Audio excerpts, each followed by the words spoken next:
তো আমি চলে এসেছি আমার বাবা মায়ের বাড়িতে। তো সেখানে এসেই প্রথমে যেটা রয়েছে সেটা হচ্ছে মা নামিয়ে ফেলেছে প্রেশার কুক করে। প্রথমে তো কষিয়ে নিয়েছিল, তারপর প্রেশার কুকারে দিয়ে প্রেশার কুক করে আমি নিয়েছি। তো তাড়াতাড়ি করে আমি গিয়েই আমি এরকমভাবে মুড়ি নিয়ে তার সাথে এরকম দেশি মুরগির মাংসর ঝোল এইভাবে মাখিয়ে খেতে বসে পড়েছি। এটা আমাদের ব্যাপক লাগে। তোমরা হয়তো ভাববে কি এরকম করে মা বাবার বাড়িতে এসে এরকম পাগলামি করে। আমি করি বিকজ আমি তো রেগুলার বেসিসে আমার বাবা মার বাড়িতে যেতে পারি না এবং সেখানে গিয়ে থাকতে পারি না, মজা করতে পারি না। তো খুবই রেয়ার যাই এবং তখন গিয়ে এরকমভাবে মজা করতে থাকি। তো যাই হোক, যারা রেগুলার যেতে পারে তারা ভীষণ লাকি। মানে আমি যদি যেতে পারতাম তাহলে আমি নিজেকে লাকি মনে করতাম। বিয়ের পর খুবই মন খারাপ করে, বাট আমাদের সময় কিন্তু সংক্রান্তি ছিল, মাঘ মাস ছিল, বিভিন্ন রিচুয়ালস ছিল। এখন আর সেগুলো নেই হয়তো বা। যাই হোক, চলো। Good morning.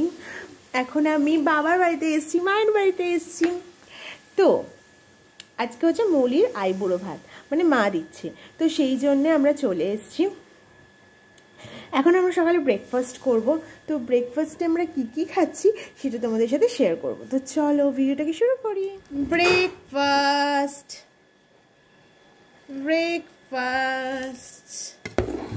ফ্রুটসও আছে। আমি একটাই অ্যাপেল খাবো। এই অ্যাপেলটা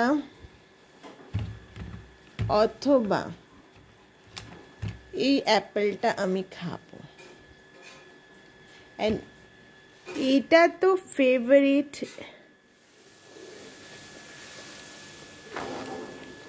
তারপর আর কি একটু গাড়িটা ধোবে বলে আমরা দুজন মিলে বেরিয়েছিলাম। ওর পলিউশনটাও মানে করা ছিল না, তাই জন্য ফেল করে গেছিলো। তো সেই কারণে আমরা একটু বেরিয়েছিলাম। তারপরে বেরিয়ে বাড়িতে গিয়ে দেখছি মায়ের রান্নাবান্না সব কমপ্লিট। মাটন করেছে মা, দেখতেই পাচ্ছ মাটনের ঝোলটা কী সুন্দর। মানে আমার মায়ের হাতের রান্না আমার কাছে বেস্ট লাগে। যাই হোক, তারপর 5 রকমের ভাজা করেছিল।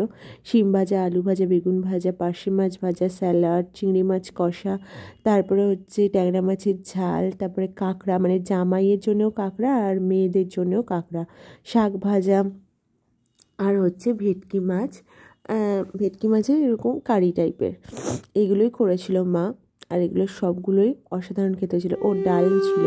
আর তার আগের দিন রাতে যে মানে ইয়েটা করেছিল, মুরগির মাংসটা করেছিল, সেটাও কিন্তু একটু থেকে গেছিলো।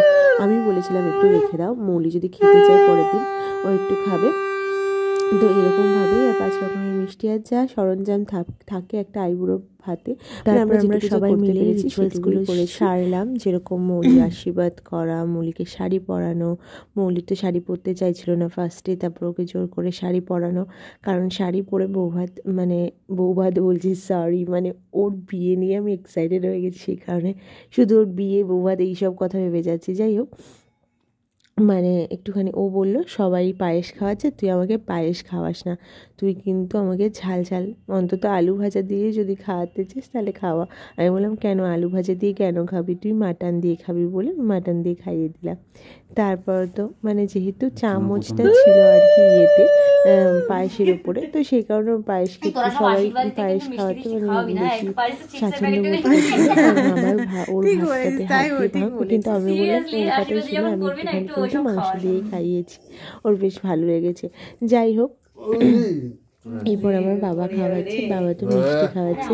কিন্তু আমার দিদা যে আমার মানে বাবার মা, আমার মা ওখানে ধুমসার আমি খাবো না মিষ্টি, তুমি হাত লাগিয়ে একটা আলু ভাজা গেলে দাও না। আলু ভাজা খাই কখন পরে খাচ্ছ কিন্তু হয়ে গেছে। ব্যাস ডাল দিয়েই খাও। তুমি আলু ভাজা দিতে বলছো, আলু ভাজা দাও না, আরে যেটা ইচ্ছে দাও। ওই মাংসটা দিয়ে আলু ভাজাটা দিয়ে দাও।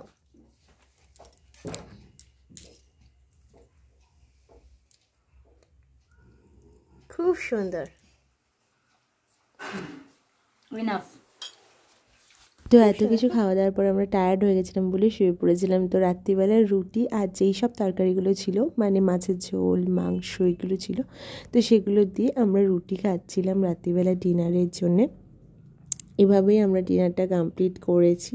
মাংস দিয়ে, রুটি দিয়ে, মাছ দিয়ে, বিভিন্ন রকমের সমস্ত আমরা এভাবে কমপ্লিট করেছি। তারপরে মানে ফাইনালি আদ্রিজা আমাদের সাথে দেখা করতে এলো, চাই না কেন এখন তো আর দেখা করতে আসেই না, সকালে মানে চলে যাচ্ছি সেই টাইমে দেখা করতে এসেছে। আর মা বাবা এরকম করে সমস্ত বড়ি, সবজি, এই মাছের ঝোল সব প্যাক করে দিয়েছে, মানে যাতে আমি বাড়িতে গিয়ে আমাদের রান্না করতে না হয়, খেতে অসুবিধা না হয়। তারপরে মানে চচ্চড়ি একটা, ঠিক আছে, এটা হচ্ছে ভেটকি মাছের মাথা দিয়ে চচ্চড়ি, আর তার সাথে হচ্ছে কচু আলু দিয়ে পালং শাক দিয়ে ইয়ে মাছের ঝোল, হচ্ছে ট্যাংরা মাছের ঝোল, এগুলো সব করে দিয়েছিল। চাল আমার বোন মানে মৌলির আইবুড়ো ভাতের ব্লগটা তোমাদের কেমন লাগলো অবশ্যই করে জানিও। যদি কিছু ভালো লাগে তাহলে please do like, share, subscribe to my channel. Thank you for watching, love you all. সবাই খুব ভালো থেকো, সুস্থ থেকো। আর যারা ফেসবুক থেকে দেখছো প্লিজ পেজটিকে ফলো করে দিও, আর ইউটিউব থেকে যারা দেখছো তারা চ্যানেলটিকে সাবস্ক্রাইব করে দিও। চলো আজকের মতো এই পর্যন্তই, দেখা হবে অন্য কোনো সুন্দর একটি ব্লগে। Tata and by.